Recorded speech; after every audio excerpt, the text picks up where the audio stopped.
Sir ਇਹ ਸਭ ਤੋਂ ਵੱਡਾ ਵਾਅਦਾ ਕੀਤਾ ਗਿਆ ਸੀ, ਇੱਕ ਬੜੀ ਇਮੋਸ਼ਨਲ ਚੋਟ ਸੀ ਪੰਜਾਬ ਤੇ, ਤੁਸੀਂ ਉਸ ਤੋਂ ਨਿਆਂ ਦਿਆਉਣ ਦਾ ਵਾਅਦਾ ਕੀਤਾ ਗਿਆ ਸੀ ਬੈਬਲ ਗੋਲੀकांड ਤੇ। ਜਿਹੜੀਆਂ ਤਾਕਤਾਂ ਉਸ ਵਿੱਚ ਉਹ ਸਾਜ਼ਿਸ਼ ਵਿੱਚ ਸ਼ਾਮਲ ਸੀ, ਉਹਨਾਂ ਦੀ ਲਗਾਤਾਰ ਕੋਸ਼ਿਸ਼ ਰਹੀ ਕਿ ਜਿਹੜੇ ਕੇਸਿਸ ਆ ਸਾਰੇ ਪੰਜਾਬ ਤੋਂ ਬਾਹਰ ਚਲੇ ਜਾਣ। ਕਿਉਂ ਚਲੇ ਜਾਣ? ਕਿਉਂਕਿ ਉਹਨਾਂ ਨੂੰ ਖਦਸ਼ਾ ਸੀ, ਉਹਨਾਂ ਨੂੰ ਪਤਾ ਸੀ ਕਿ ਜਿਹੜੀ ਮੌਜੂਦਾ ਸਰਕਾਰ ਆ, ਮੌਜੂਦਾ ਮੁੱਖ ਮੰਤਰੀ ਹੈ, ਉਹਨਾਂ ਦੀ ਸੋਚ ਇੱਕ ਹੀ ਹੈ ਕਿ ਇਸ ਦੇ ਵਿੱਚ ਕੋਈ ਵੀ ਭਾਵੇਂ ਦੋਸ਼ੀ ਹੋਵੇ ਉਸ ਨੂੰ ਸਜ਼ਾ ਮਿਲਣੀ ਚਾਹੀਦੀ। ਪ੍ਰਤਾਪ ਸਿੰਘ ਬਾਜਵਾ ਵੱਲੋਂ ਬੜਾ ਇੱਕ ਪੁਆਇੰਟ ਚੁੱਕਿਆ ਗਿਆ ਹੈ ਕਿ ਏਜੀ ਦਾ ਆਫਿਸ ਕਾਦੇ ਲਈ ਹੈ, ਪੰਜਾਬ ਸਰਕਾਰ ਦੇ ਕੇਸ ਲੜਨ ਲਈ ਨਹੀਂ ਹੈ। 5.5 ਕਰੋੜ ਦਿੱਲੀ ਦੇ ਲਾਇਰਸ ਨੂੰ ਦੇ ਕੇ ਸਿਰਫ ਏਜੀ ਨੂੰ ਬਚਾਉਣ ਲਈ ਕਿਤੇ ਜਾ ਰਿਹਾ ਹੈ। ਵਾਈ ਇਜ਼ ਏਜੀ ਕਿਉਂ ਨਹੀਂ ਇਸ ਵਿੱਚ ਆਪ ਲੜੇ ਕੇਸ? ਹੁਣ ਇਹ ਮੰਨਿਆ ਜਾ ਰਿਹਾ ਹੈ ਉਹ ਜਿੱਤ ਇਸ ਲਈ ਹੋਈ ਕਿ ਪੰਜਾਬ ਵਿੱਚ ਕੇਸ ਲਿਆ ਕੇ ਉਹਦੇ ਵਿੱਚ ਲੂਪਹੋਲ ਛੱਡੇ ਗਏ ਏਜੀ ਵੱਲੋਂ ਤਾਂ ਕਿ ਇਹ ਕੇਸ ਹਾਰਿਆ ਜਾ ਸਕੇ। ਬੜਾ ਮੁੱਢਲਾ ਪੁਆਇੰਟ ਹੈਗਾ ਕਿ ਚਾਰਜ ਸ਼ੀਟ ਜਿਹੜਾ ਇੱਕ ਲਾਇਰ ਹੈਗਾ ਔਰ ਜਿਹੜਾ ਇੱਕ ਐਡਾ ਵੱਡਾ ਪੁਲਿਸ ਦਫ਼ਤਰ ਹੈ, ਉਹਨੂੰ ਇਹਨਾਂ ਤੇ ਪਤਾ ਚਾਰਜ ਸ਼ੀਟ ਇੱਕੋ ਹੀ ਫਾਈਲ ਹੁੰਦੀ ਹੈ, ਦੋ ਚਾਰਜ ਸ਼ੀਟਾਂ ਫਾਈਲ ਨਹੀਂ ਹੋ ਸਕਦੀਆਂ ਤੇ ਲੂਪਹੋਲ ਛੱਡਿਆ ਗਿਆ। ਜਿੰਨਾ ਚਿਰ ਪੂਰਾ ਜਾਂ ਪੂਰੀ ਜੱਜਮੈਂਟ ਸਾਹਮਣੇ ਨਹੀਂ ਆ ਜਾਂਦੀ, ਉਹਨਾਂ ਚਿਰ ਆਪਾਂ ਕਿਸੇ ਗੱਲਾਂ ਨੂੰ ਲੈ ਕੇ ਜਾਂ ਕਿਸੇ ਸੋਚਾਂ ਨੂੰ ਲੈ ਕੇ, ਮੇਰੀ ਸੋਚ ਨੂੰ ਲੈ ਕੇ ਨਾ ਜੋ ਓਪੀਨੀਅਨ ਬਣਿਆ ਗਿਆ, ਲੂਪਹੋਲ ਤਾਂ ਲੂਪਹੋਲ ਹੀ ਰਹੇਗਾ ਨਾ। ਨਹੀਂ, ਮੈਂ ਲੂਪਹੋਲ ਤੇ ਵੀ ਟਿੱਪਣੀ ਉਦੋਂ ਕਰੂੰਗਾ ਜਦੋਂ ਜੱਜਮੈਂਟ ਸਾਹਮਣੇ ਆ ਗਈ। ਉਹਦਾ ਕੇਸ ਨੂੰ ਪੰਜਾਬ ਸਰਕਾਰ ਹੀ ਲੈ ਕੇ ਆਈ ਸੀ ਫॉर ਅੰਸਾਰੀ ਲਈ। So then if he was the best ਫਿਰ ਦਵੇ ਨੂੰ ਬੈਬਲ ਲਈ ਕਿਉਂ ਨਹੀਂ ਲਿਆਂਦਾ ਗਿਆ? ਫਿਰ ਉਹਨੇ ਕੀ ਰਿਜ਼ਲਟ ਲਿਆਂਦਾ ਅੰਸਾਰੀ ਲਈ? ਇਹ ਵਕੀਲ ਵਾਲੇ ਪਾਸੇ ਰਿਜ਼ਲਟ ਨਹੀਂ ਆਇਆ। ਉਸ ਦੇ ਵਿੱਚ ਮੁੱਖ ਮੰਤਰੀ ਦੀ ਜਾਂ ਪੰਜਾਬ ਸਰਕਾਰ ਦੀ ਕਮੀ ਕਿੱਥੇ ਦਿਖਦੀ ਆ? ਕੁੰਵਰ ਵਿਜੇ ਪ੍ਰਤਾਪ ਦਾ ਰੈਜ਼ਿਗਨੇਸ਼ਨ ਵੀ ਇਹ ਦੱਸਦਾ ਹੈ ਕਿ ਉਹ ਹੁਣ ਵਿਸ਼ਵਾਸ ਨਹੀਂ ਰੱਖਦੇ ਕਿ ਵੀ ਮੇਰੇ ਨਾਲ ਸਰਕਾਰ ਖੜੀ ਹੈ। ਜਾਤੀ ਫੈਸਲਾ ਉਹਨਾਂ ਦਾ, ਮੈਂ ਟਿੱਪਣੀ ਨਹੀਂ ਕਰ ਸਕਦਾ। ਨਵਜੋਤ ਸਿੰਘ ਸਿੱਧੂ ਬੇਬਲ ਪਹੁੰਚ ਕੇ ਉਹਨਾਂ ਨੇ ਵੀ ਕਿਹਾ ਕਿ ਸਰਕਾਰ ਵੱਲੋਂ ਜੋ ਕੀਤਾ ਗਿਆ ਠੀਕ ਨਹੀਂ ਹੋਇਆ, ਉਹ ਵੀ ਜਾਤੀ ਫੈਸਲਾ ਹੈ। ਤਾਂ ਉਹਨਾਂ ਦਾ ਉੱਥੇ ਜਾਣਾ, ਕਿਉਂਕਿ ਇਸ ਇਨਸੀਡੈਂਟ ਨੂੰ ਕਾਫੀ ਸਾਲ ਹੋ ਚੁੱਕੇ ਹੈਗੇ ਆ, ਪਰ ਉਹਨਾਂ ਨੇ 2021 ਵਿੱਚ ਉਹਨਾਂ ਨੇ ਜਾਣ ਦਾ ਮਨ ਬਣਾਇਆ, ਜਾ ਕੇ ਉੱਥੇ ਇਹ ਗੱਲ ਆਖੀ। ਉਹ ਉੱਥੇ ਜਿਹੜੀ ਉਹਨਾਂ ਨੇ ਇਹ ਗੱਲ ਕਹੀ ਕਿ ਉਹਨਾਂ ਦੀ ਸੋਚ ਹੈ। ਆਲਮੋਸਟ ਹੁਣ ਇਲੈਕਸ਼ਨਾਂ ਆਉਣ ਵਾਲੀਆਂ, ਮੁੱਦੇ ਉਹੀਓ ਰਹਿਣਗੇ। ਬੈਬਲ ਦਾ ਨਿਆਂ ਨਹੀਂ ਮਿਲਿਆ, ਨਸ਼ਾ ਵਿਕ ਰਿਹਾ ਹੈ, ਸ਼ਰਾਬ, ਮਾਈਨਿੰਗ, ਨੌਕਰੀਆਂ, ਉਹੀਓ ਮੁੱਦੇ ਰਹਿਣਗੇ। ਫਿਰ 5 ਸਾਲ ਵਿੱਚ ਕੀ ਕੀਤਾ ਸਰਕਾਰ ਨੇ? ਇੰਨੀ ਡਿਟੀਰੀਏਸ਼ਨ 4 ਸਾਲਾਂ ਵਿੱਚ ਵੀ ਲਈ ਕਿ ਇੱਕ ਨਕਲੀ ਸ਼ਰਾਬ ਬਣਾਉਣ ਨਾਲ 200 ਤੋਂ ਵੱਧ ਬੰਦੇ ਪੰਜਾਬ ਵਿੱਚ ਅਸੀਂ ਕਦੇ ਸੋਚਿਆ ਸੀ ਪੰਜਾਬ ਵਿੱਚ ਇਹੋ ਜਿਹੇ ਹਾਲਾਤ ਆਉਣਗੇ। ਜਦੋਂ ਦੀ ਕੈਪਟਨ ਅਮਰਿੰਦਰ ਸਿੰਘ ਦੀ ਸਰਕਾਰ ਆਈ ਹੈਗੀ ਔਰ ਜਿਸ ਕਿਸਮ ਦਾ ਮਾਹੌਲ ਹੈ, ਜਿਹੜੀ ਇੱਕ ਪੋਲੀਟੀਕਲ ਪੈਟਰਨੇਜ ਇਸ ਵਪਾਰ ਨੂੰ ਮਿਲਦੀ ਸੀ, ਉਹ ਬਿਲਕੁਲ ਖਤਮ ਹੈ। ਸਰ ਇੱਕ ਪਾਸੇ ਇਹ ਵੀ ਕਿਹਾ ਜਾਂਦਾ ਜੋ ਪਿਛਲੀ ਵਾਰੀ ਵਾਅਦੇ ਕੀਤੇ ਸੀ ਉਹ ਜੁਮਲੇ ਬਣ ਕੇ ਰਹਿ ਗਏ ਸੀ, ਉਹ ਇਹੋ ਜਿਹੇ ਵਾਅਦੇ ਕੀਤੇ ਗਏ ਸੀ ਜੋ ਪੂਰੇ ਨਹੀਂ ਕੀਤੇ ਜਾ ਸਕਦੇ। ਘਰ ਨੌਕਰੀ ਨਹੀਂ ਮਿਲ ਸਕਦੀ, ਉਹਨੂੰ ਤੁਸੀਂ ਬਾਅਦ ਵਿੱਚ ਪ੍ਰਾਈਵੇਟ ਤੇ ਸਰਕਾਰੀ ਵਿੱਚ ਕਹਿ ਦਿੱਤਾ, ਬਟ ਜਦ ਕਿਹਾ ਗਿਆ ਸੀ ਤਾਂ ਉਹ ਲੋਕਾਂ ਦੇ ਮਨ ਵਿੱਚ ਇਹੋ ਸੀ ਕਿ ਸਰਕਾਰੀ ਨੌਕਰੀ ਆਏਗੀ। ਆਈ ਥਿੰਕ ਲੋਕ ਬੜੇ ਸਿਆਣੇ ਹੈ, ਭਾਵੇਂ 2017 ਸੀ, ਭਾਵੇਂ 12 ਤੇ ਭਾਵੇਂ ਅਗਲਾ 22 ਆਉਣ ਵਾਲਾ ਹੈਗਾ। ਆਈ ਥਿੰਕ ਲੋਕਾਂ ਦੀ ਸੋਚ ਨੂੰ ਆਪਾਂ ਨੂੰ ਅੰਡਰਮਾਈਨ ਨਹੀਂ ਕਰਨਾ ਚਾਹੀਦਾ। ਬੇਬਲ ਗੋਲੀकांड ਦੇ ਅਸਲ ਸੱਚ ਕੀ ਹੈ ਅਜੇ ਤੱਕ ਸਾਹਮਣੇ ਨਹੀਂ ਆਇਆ, ਪਰ ਇੱਕ ਗੱਲ ਜ਼ਰੂਰ ਸਾਹਮਣੇ ਆ ਰਹੀ ਹੈ ਕਿ ਅੱਜ ਲੋਕ ਇਹ ਜ਼ਰੂਰ ਵਿਸ਼ਵਾਸ ਕਰਦੇ ਹਨ ਕਿ ਜਿੰਨੇ ਉਹ ਲੋਕ ਸ਼ਾਮਿਲ ਸੀ ਇਸ ਸਾਜ਼ਿਸ਼ ਵਿੱਚ, ਜਿੱਥੇ 2 ਨਿਹੱਤੇ ਸਿੱਖਾਂ ਦਾ ਕਤਲ ਹੋਇਆ, ਉੱਥੇ ਅੱਜ ਕਾਂਗਰਸ ਸਰਕਾਰ ਵੀ ਇਸ ਅਣਗਹਿਲੀ ਵਿੱਚ ਸ਼ਾਮਿਲ ਹੈ, ਚਾਹੇ ਉਹ ਦੇਰੀ ਨਾਲ ਹੈ, ਚਾਹੇ ਉਹਨਾਂ ਦੀ ਨੀਅਤ ਨਾਲ ਹੈ। ਇਸ ਮੁੱਦੇ ਤੇ ਸਾਡੇ ਨਾਲ ਗੱਲ ਕਰਨ ਲਈ ਕੈਪਟਨ ਸੰਦੀਪ ਸੰਧੂ ਜੁੜੇ ਨੇ। ਕੈਪਟਨ ਸੰਦੀਪ ਸੰਧੂ, ਸਾਡੇ ਨਾਲ ਗੱਲ ਕਰਨ ਲਈ ਬਹੁਤ-ਬਹੁਤ ਧੰਨਵਾਦ। ਥੈਂਕ ਯੂ, ਧੰਨਵਾਦ। ਛੋਟਾ ਕੈਪਟਨ ਕਿਹਾ ਜਾਂਦਾ ਹੈ, ਪੋਲੀਟੀਕਲ ਸਕੱਤਰ ਹੋ, ਤੇ ਅੱਜ ਜੋ ਪੰਜਾਬ ਦੀ ਹਾਲਤ ਛੱਡੋ, ਪਹਿਲੇ ਜੋ ਕਾਂਗਰਸ ਦੀ ਹਾਲਤ ਹੋ ਗਈ ਹੈ, ਉਸ ਬਾਰੇ ਤੁਹਾਨੂੰ ਚਿੰਤਾ ਹੋ ਰਹੀ ਹੈ? ਕਾਂਗਰਸ ਦੀ ਹਾਲਤ ਪਾਰਟੀ ਦੀ ਵਜੋਂ ਬੜੀ ਠੀਕ ਹੈ ਜੀ। ਕਾਂਗਰਸ ਸਰਕਾਰ ਆਪਦੇ 5ਵੇਂ ਵਰ੍ਹੇ ਵਿੱਚ ਆ ਗਈ ਹੈਗੀ ਹੈ। ਜਿਹੜੇ ਸਰਕਾਰ ਨੇ ਅਗਲੀ ਇਲੈਕਸ਼ਨ ਲੜਨੀ ਹੈ, ਪੰਜਾਬ ਦੇ ਮੁੱਖ ਮੰਤਰੀ ਸਾਹਿਬ ਨੇ ਜੋ ਪਿਛਲੇ 5 ਸਾਲਾਂ 'ਚ ਕੰਮਕਾਜ ਕੀਤੇ ਹੈ, ਉਸ ਬਿਨਾਂ ਤੇ ਲੜਨੀ ਹੈਗੀ ਹੈ। ਸੋ ਸਰ ਇਹ ਸਭ ਤੋਂ ਵੱਡਾ ਵਾਅਦਾ ਕੀਤਾ ਗਿਆ ਸੀ, ਇੱਕ ਬੜੀ ਇਮੋਸ਼ਨਲ ਚੋਟ ਸੀ ਪੰਜਾਬ ਤੇ, ਤੁਸੀਂ ਉਸ ਤੋਂ ਨਿਆਂ ਦਿਆਉਣ ਦਾ ਵਾਅਦਾ ਕੀਤਾ ਗਿਆ ਸੀ ਬੇਬਲ ਗੋਲੀकांड ਤੇ। ਉਸ ਤੇ ਅਸੀਂ ਵੇਖਦੇ ਆ ਰਹੇ ਹਾਂ ਪਿਛਲੇ 5 ਸਾਲਾਂ ਵਿੱਚ ਕਦਮ ਚੁੱਕੇ ਜਾਂਦੇ ਆ, ਪਰ ਉਹਨਾਂ ਵਿੱਚ ਕੁਝ ਇਹੋ ਜਿਹੀਆਂ ਚੀਜ਼ਾਂ ਰਹਿ ਜਾਂਦੀਆਂ ਜਿਹੜੀਆਂ ਉਸ ਜਾਂਚ ਨੂੰ ਕਮਜ਼ੋਰ ਕਰ ਦਿੰਦੀਆਂ। ਜਿਹੜਾ ਆਖਰੀ ਹੈ, ਜਿਹੜਾ ਪਿਛਲੀ ਵਾਰ ਲੱਗੀ ਹੈ SIT ਮੁਕੰਮਲ ਹੋਣ ਤੋਂ ਬਾਅਦ, ਉਹਨਾਂ ਦੀ ਚਾਰਜ ਸ਼ੀਟ ਫਾਈਲ ਹੋਣ ਤੋਂ ਬਾਅਦ ਹਾਈ ਕੋਰਟ ਵੱਲੋਂ ਰੱਦ ਕਰ ਦਿੱਤੀ ਗਈ ਹੈ, ਰਾਈਟ। ਉਸ ਤੋਂ ਬਾਅਦ ਅੱਜ ਤੁਹਾਡੇ ਹੱਕ ਵਿੱਚ ਪੰਜਾਬ ਤਾਂ ਖੜਾ ਹੀ ਨਹੀਂ ਹੈ, ਬਟ ਅੱਜ ਤੁਹਾਡੇ ਆਪਣੇ ਮੰਤਰੀ ਤੁਹਾਡੇ ਖਿਲਾਫ ਗੱਲਾਂ ਕਰ ਰਹੇ ਨੇ। ਵੀ ਕੈਨ ਨਾ ਲੋਕ ਬਾਹਰ ਆਣੇ ਸ਼ੁਰੂ ਹੋ ਗਏ ਕਿ ਜੋ ਹੋਇਆ ਹੈ ਉਹ ਠੀਕ ਨਹੀਂ ਹੋਇਆ ਹੈਗਾ। ਨਹੀਂ, ਦੇਖੋ ਇਸ ਤਰ੍ਹਾਂ ਹੈਗਾ, ਪਹਿਲਾਂ ਆਪਾਂ ਥੋੜ੍ਹਾ ਜਿਹਾ ਪਿੱਛੇ ਚੱਲਦੇ ਹੈਗੇ ਹਾਂ। ਜਦੋਂ ਸ਼੍ਰੀ ਗੁਰੂ ਗ੍ਰੰਥ ਸਾਹਿਬ ਜੀ ਦੀ ਬੇਅਦਬੀ ਔਰ ਬਹਿਬਲ ਕਲਾਂ ਦਾ ਕਾਂਡ ਹੋਇਆ, ਤਾਂ ਤੁਹਾਨੂੰ ਜੇ ਸਮਾਂ ਯਾਦ ਹੋਊਗਾ ਤਾਂ ਉਸ ਸਮੇਂ ਦੀ ਜਿਹੜੀ ਸਰਕਾਰ ਸੀ ਸ਼੍ਰੋਮਣੀ ਅਕਾਲੀ ਦਲ ਤੇ ਭਾਜਪਾ ਦੀ, ਤਕਰੀਬਨ 1 ਮਹੀਨਾ ਪੂਰੇ ਪੰਜਾਬ 'ਚ ਕਿਤੇ ਦਿਖਾਈ ਨਹੀਂ ਦਿੱਤੀ ਸੀ। ਮੈਨੂੰ ਅੱਜ ਵੀ ਉਹ ਦਿਨ ਯਾਦ ਹੈ ਜਿਸ ਦਿਨ ਪੰਜਾਬ ਦੇ ਮੌਜੂਦਾ ਮੁੱਖ ਮੰਤਰੀ ਨੇ ਇਹ ਫੈਸਲਾ ਕੀਤਾ ਕਿ ਉਹ ਬਹਿਬਲ ਜਾਣਗੇ। ਬਥੇਰਿਆਂ ਨੇ ਜਿਹੜੇ ਉਹਨਾਂ ਦੇ ਨਾਲ ਸੀ ਉਹਨਾਂ ਨੂੰ ਸੁਝਾਅ ਦਿੱਤਾ ਕਿ ਜੋ ਮਾਹੌਲ ਪੰਜਾਬ 'ਚ ਬਣਿਆ ਹੋਇਆ ਔਰ ਜਿਸ ਕਿਸਮ ਦਾ ਮਾਹੌਲ ਖਾਸ ਕਰਕੇ ਫਰੀਦਕੋਟ ਜ਼ਿਲ੍ਹੇ ਵਿੱਚ ਬਣਿਆ ਹੋਇਆ, ਕਿਉਂਕਿ ਉਹਨੂੰ ਥਾਂ ਥਾਂ 'ਤੇ ਨਾਕੇ ਲੱਗੇ ਹੋਏ ਸੀ, ਸਾਰੀ ਦੁਨੀਆ ਸੜਕ ਦੇ ਉੱਤੇ ਸੀ, ਸਰਕਾਰ ਤੇ ਸਰਕਾਰ ਦੀ ਜਿਹੜੀ ਕਰਮਚਾਰੀ ਹੈ ਕਿਤੇ ਦਿਖ ਨਹੀਂ ਰਹੇ ਸੀ।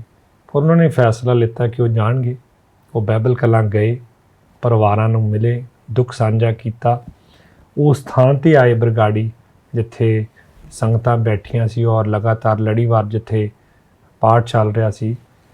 ਸੰਤ ਸਮਾਜ ਤੋਂ ਜਿਹੜੇ ਮਹਾਂਪੁਰਸ਼ ਆ ਉਹ ਉੱਥੇ ਬੈਠੇ ਸੀ। ਉਸ ਦਿਨ ਵੀ ਉਹਨਾਂ ਨੇ ਉੱਥੇ ਜਦੋਂ ਬੈਠੇ ਤਾਂ ਉਹਨਾਂ ਨੇ ਇੱਕ ਐਲਾਨ ਕੀਤਾ ਸੀ ਕਿ ਜੇ ਸਰਕਾਰ ਬਣਦੀ ਹੈ ਤਾਂ ਅਸੀਂ ਇਹ ਜਿਹੜਾ ਸਾਰਾ ਕੁਝ ਹੋਇਆ ਮੰਦਭਾਗਾ ਤਾਂ ਹੈ ਹੀ ਹੈ, ਇਸ ਦਾ ਜਿਹੜਾ ਹੈਗਾ ਇਸ ਦੇ ਮਗਰ ਜਾ ਕੇ ਦੀ ਅਸੀਂ ਸੱਚਾਈ ਜਿਹੜੀ ਹੈਗੀ ਹੈ ਲੱਭਾਂਗੇ। ਸਰਕਾਰ ਬਣੀ, ਬਣਦੇ ਅਨੁਸਾਰ ਜਸਟਿਸ ਰਣਜੀਤ ਸਿੰਘ ਕਮਿਸ਼ਨ ਬਣਿਆ, ਉਹਨਾਂ ਨੇ ਰਿਪੋਰਟ ਦਿੱਤੀ ਔਰ ਉਸ ਤੋਂ ਬਾਅਦ ਇੱਕ ਜਿਹਨੂੰ ਕਹਿੰਦੇ ਕਾਨੂੰਨੀ ਲੜਾਈ ਸ਼ੁਰੂ ਹੋਈ। ਭਾਵੇਂ ਉਸ ਦੇ ਮਗਰ ਕੋਈ ਵੀ ਤਾਕਤਾਂ ਸੀ, ਪਹਿਲੀ ਲੜਾਈ ਇਹ ਲੜੀ ਗਈ ਜਿਹੜੀ ਲੜਾਈ 'ਚ ਅਖੀਰ 'ਚ ਵਿੱਚ ਜਿੱਤ ਪ੍ਰਾਪਤ ਹੋਈ ਕਿ ਜੀ ਇਹ ਕੇਸਾਂ ਦੀ ਸੁਣਵਾਈ ਕੌਣ ਕਰੇਗਾ, CBI ਕਰੂਗੀ ਕਿ ਪੰਜਾਬ ਪੁਲਿਸ। ਜਿਹੜੀਆਂ ਤਾਕਤਾਂ ਉਸ ਵਿੱਚ ਉਹ ਸਾਜ਼ਿਸ਼ ਵਿੱਚ ਸ਼ਾਮਲ ਸੀ, ਉਹਨਾਂ ਦੀ ਲਗਾਤਾਰ ਕੋਸ਼ਿਸ਼ ਰਹੀ ਕਿ ਇਹ ਜਿਹੜੇ ਕੇਸਿਸ ਆ ਸਾਰੇ ਪੰਜਾਬ ਤੋਂ ਬਾਹਰ ਚਲੇ ਜਾਣ। ਕਿਉਂ ਚਲੇ ਜਾਣ? ਕਿਉਂਕਿ ਉਹਨਾਂ ਨੂੰ ਖਦਸ਼ਾ ਸੀ, ਉਹਨਾਂ ਨੂੰ ਪਤਾ ਸੀ ਕਿ ਜਿਹੜੀ ਮੌਜੂਦਾ ਸਰਕਾਰ ਆ, ਮੌਜੂਦਾ ਮੁੱਖ ਮੰਤਰੀ ਹੈ, ਉਹਨਾਂ ਦੀ ਸੋਚ ਇੱਕ ਹੀ ਹੈ ਕਿ ਇਸ ਦੇ ਵਿੱਚ ਕੋਈ ਵੀ ਭਾਵੇਂ ਦੋਸ਼ੀ ਹੋਵੇ ਉਸ ਨੂੰ ਸਜ਼ਾ ਮਿਲਣੀ ਚਾਹੀਦੀ ਹੈ। ਇੱਕ ਹਿੱਸਾ। ਦੂਜਾ ਹਿੱਸਾ ਬਹਿਬਲ ਕਲਾਂ ਦਾ। ਬਹਿਬਲ ਕਲਾਂ ਦੇ ਵਿੱਚ ਇੱਕ ਟਰਾਇਲ ਕੋਰਟ ਦੇ ਵਿੱਚ ਟਰਾਇਲ ਚੱਲ ਰਿਹਾ ਹੈ। ਉਸ 'ਤੇ ਜਿਹੜੀ ਕਾਨੂੰਨੀ ਲੜਾਈ ਹੈ ਉਹ ਲੜੀ ਜਾ ਰਹੀ ਹੈ। ਚਾਰ ਸ਼ੀਟਾਂ, ਚਲਾਨ, ਸਾਰਾ ਕੁਝ ਫਾਈਲ ਹੋ ਗਿਆ। SHO ਤੋਂ ਲੈ ਕੇ IG DGP ਤੱਕ ਸ਼ਾਮਲ ਤਫਤੀਸ਼ਾਂ, ਜੇ ਨਹੀਂ ਸ਼ਾਮਲ ਹੋਏ ਤਾਂ ਚਲਾਨਾਂ ਵਿੱਚ। ਜਦੋਂ ਮੋਤਬਰ ਪੋਲੀਟੀਕਲ ਬੰਦਿਆਂ ਦਾ ਨਾਂ ਆਉਂਦਾ ਹੈ ਚਾਰ ਸ਼ੀਟ ਵਿੱਚ, ਉਸ ਤੋਂ ਬਾਅਦ ਜਿਹੜੀ ਸਿਆਸਤ ਹੈ ਜਮਾਂ ਹੀ ਬਦਲ ਜਾਂਦੀ ਹੈ। ਕੇਸ ਨੂੰ ਹਾਈ ਕੋਰਟ ਵਿੱਚ ਲੈ ਕੇ ਜਾਇਆ ਜਾਂਦਾ ਹੈ, ਜਿੱਥੇ ਹਜੇ ਫੈਸਲਾ ਸੁਣਨ 'ਚ ਤਾਂ ਆਇਆ ਹੈ ਪਰ ਹਜੇ ਫੈਸਲਾ ਆਪਣੇ ਸਾਹਮਣੇ ਨਹੀਂ ਆਇਆ। ਜੱਜਮੈਂਟ ਨਿਮਰਤ ਅੱਜ ਕਿਸੇ ਦੇ ਵੀ ਕੋਲੇ ਮੌਜੂਦ ਨਹੀਂ ਹੈ ਪਰ ਲੱਗ ਗਈ ਹੈ।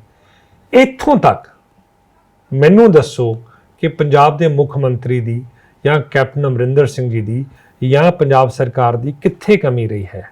ਸਰ, ਜਦ ਕੇਸ ਲੜਨਾ ਹੁੰਦਾ ਨਾ, ਅਸੀਂ ਅੰਸਾਰੀ ਦੀ ਗੱਲ ਕਰੀਏ, ਤੁਸੀਂ ਸਭ ਤੋਂ ਬੈਸਟ ਸੁਪਰੀਮ ਕੋਰਟ ਦਾ ਲਾਇਰ ਦਵੇ ਲਿਆ ਤੇ ਉਹ ਕੇਸ ਲੜਿਆ।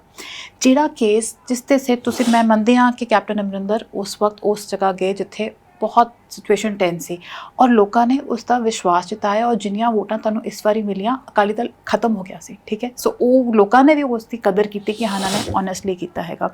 ਜਦ ਤੱਕ ਉਹ ਰਿਪੋਰਟ ਆਈ, ਵਿਧਾਨ ਸਭਾ 'ਚ ਆਏ, ਪੰਜਾਬ ਦੇ ਲੋਕ ਵਿਸ਼ਵਾਸ ਕਰ ਰਹੇ ਸਨ। ਪਰ ਜੋ ਉਸ ਤੋਂ ਬਾਅਦ ਹੋਇਆ ਹੈ, ਜਿਸ ਤਰ੍ਹਾਂ ਜਾਂਚ ਹੋਈ ਹੈ, AG ਦਾ ਆਫਿਸ, ਪ੍ਰਤਾਪ ਸਿੰਘ ਬਾਜਵਾ ਵੱਲੋਂ ਬੜਾ ਇੱਕ ਪੁਆਇੰਟ ਚੁੱਕਿਆ ਗਿਆ ਹੈ ਕਿ AG ਦਾ ਆਫਿਸ ਕਾਹਦੇ ਲਈ ਹੈ? ਪੰਜਾਬ ਸਰਕਾਰ ਦੇ ਕੇਸ ਲੜਨ ਲਈ ਨਹੀਂ ਹੈ। 5.5 ਕਰੋੜ ਦਿੱਲੀ ਦੇ ਲਾਇਰਸ ਨੂੰ ਦੇ ਕੇ ਸਿਰਫ AG ਨੂੰ ਬਚਾਉਣ ਲਈ ਕਿਤੇ ਜਾ ਰਿਹਾ ਹੈ। ਵਾਈ ਇਜ਼ AG ਕਿਉਂ ਨਹੀਂ ਇਸ ਵਿੱਚ ਆਪ ਲੜੇ ਕੇਸ?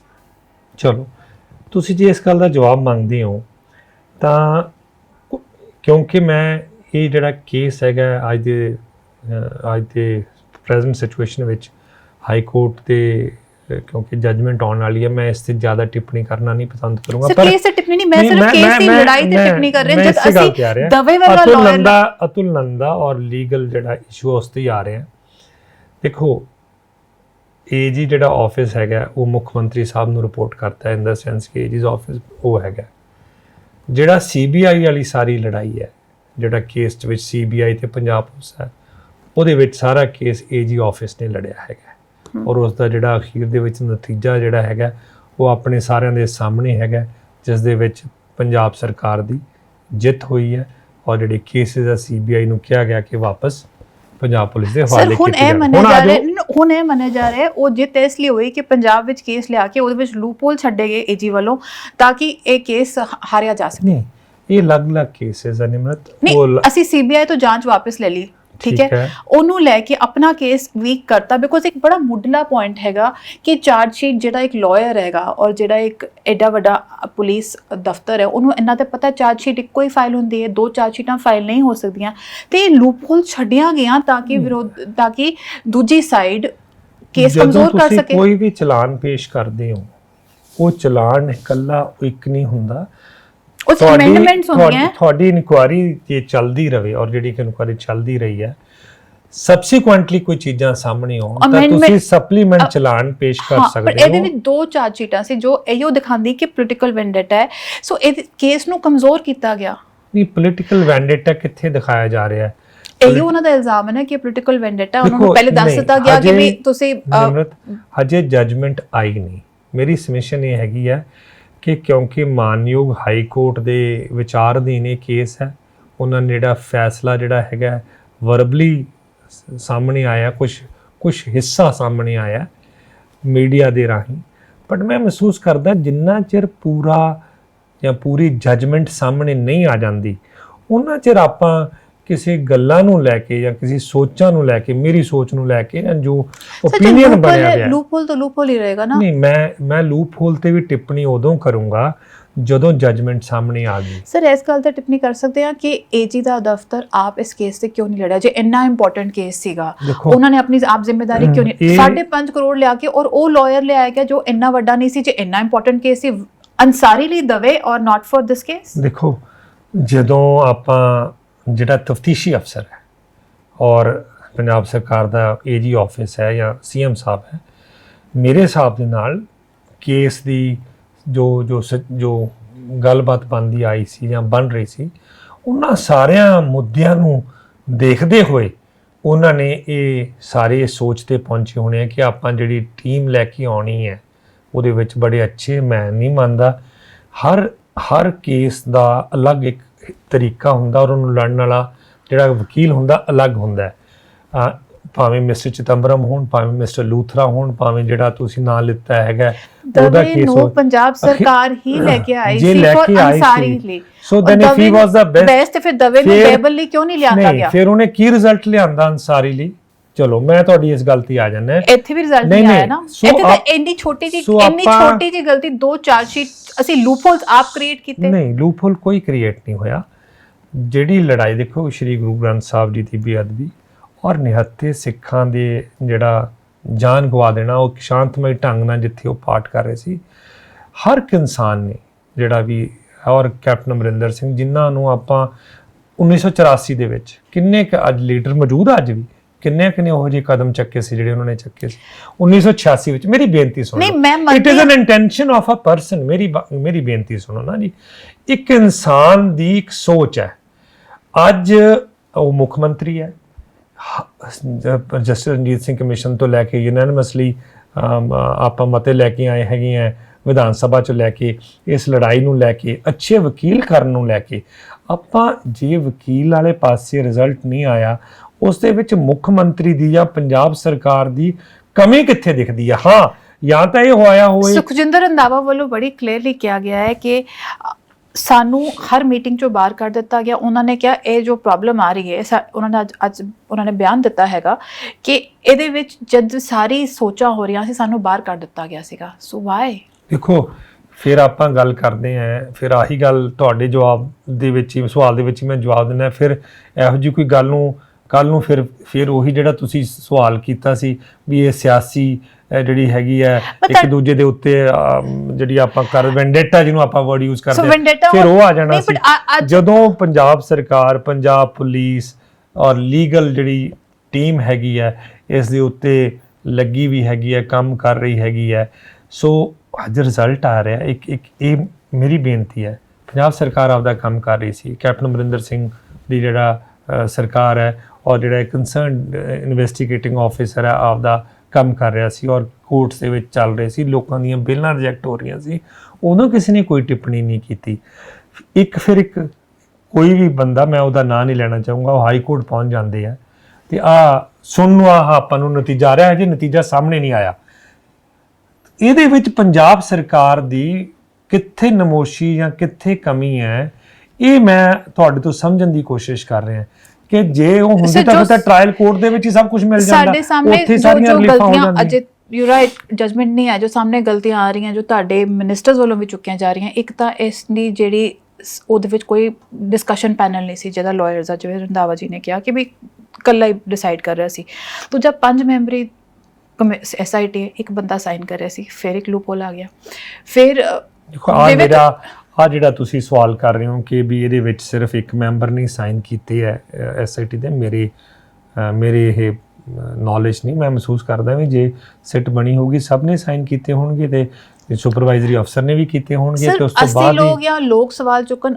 ਰਾਤੀ ਰਵਨੀਤ ਬਿੱਟੂ ਨੇ ਵੀ ਇਹੋ ਕਿਹਾ ਕਿ ਇੰਨੀ ਪੁਰਾਣੀ ਤੁਹਾਡੀ ਕੈਪਟਨ ਅਮਰਿੰਦਰ ਦੀ, ਤੁਸੀਂ 84 ਦੀ ਗੱਲ ਕਰ ਲਓ, ਪਾਣੀਆਂ ਦਾ ਮੁੱਦਾ ਕਰ ਲਓ, ਪੰਜਾਬੀ ਲੈਂਗੁਏਜ ਲਈ, ਔਰ ਐਸੇ ਲਈ ਲੋਕ ਉਹਨਾਂ ਨੂੰ ਬਹੁਤ ਪਿਆਰ ਕਰਦੇ ਨੇ।